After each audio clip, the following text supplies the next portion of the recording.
on a late-night flight from Los Angeles to New York. Veronica Sterling, America's youngest female billionaire CEO, boarded first-class seat to A, known in the media as the Ice Queen of Business. She carried the weight of an empire on her shoulders. At just 32, she had built Sterling Media into a powerhouse. Yet despite all her success, she traveled with a secret fear flying. Her father had died in a plane crash when she was 25, and turbulence still made her heart race no matter how many flights she'd taken since. She had chosen the all seat on purpose. No distractions, no conversations, just her and the endless pages of merger contracts that would define her next big move. But fate had other plans. A tall man with calm eyes approached. He was dressed simply, in jeans and a button-down, carrying a worn leather book. His smile was warm as he said, "I believe I have the window seat." Veronica moved to let him pass, hardly glancing at him. But one detail caught her eye. The title of his book, Advanced Pediatric Surgery Techniques. Not a businessman, a doctor. He introduced himself as Dr. Marcus Johnson. Veronica offered only her first name in return, determined to keep the barrier between them. But barriers don't hold long when the sky turns rough. 30 minutes into the flight, turbulence struck. Veronica's knuckles gripped the armrest, her breathing shallow. She tried to hide it, but Marcus noticed.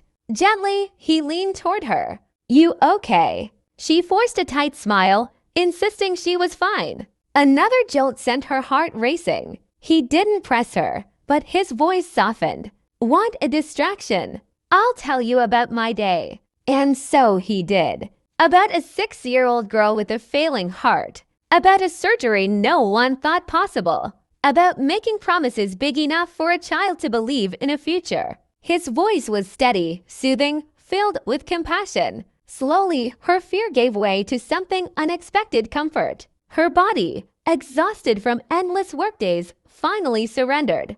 Without realizing it, she drifted off to sleep, her head resting gently on his shoulder. For 3 hours, Marcus didn't move. He draped his jacket over her shoulders, choosing stillness over comfort, allowing her the peace she clearly hadn't felt in a long time. When she woke as the plane began its descent, realization hit her she had slept soundly, safely, on a stranger's shoulder.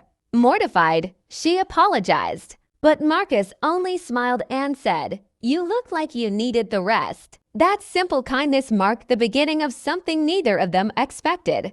At the terminal, Veronica offered him a ride when his own plans fell through. Cameras clicked, whispers spread.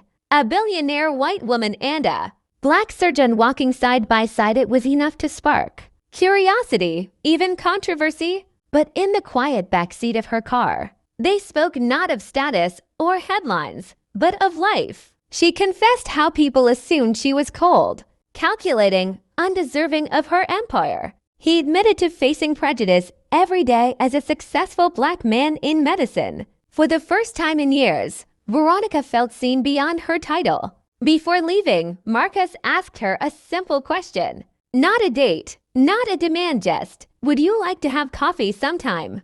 And to her own surprise, she said yes. 3 days later, she found herself in a Brooklyn cafe, far from the glittering boardroom she usually occupied. He arrived carrying a child's drawing, a soccer player sketched in crayon with the words, "Thank you, Dr. Marcus." The little girl he had operated on was recovering, full of hope. Veronica smiled more genuinely than she had in years. Their conversation flowed easily. For once, she wasn't Veronica Sterling, the CEO. She was simply Veronica. Coffee turned into dinners. Dinners turned into long conversations about childhood dreams and fears. And slowly, walls she had built for survival began to crumble. Marcus gave her a book on mindfulness, remembering she struggled with sleep. It wasn't diamonds or contracts. It was thoughtful. It was real. But real love rarely comes without tests. When photographs of them surfaced, headlines exploded.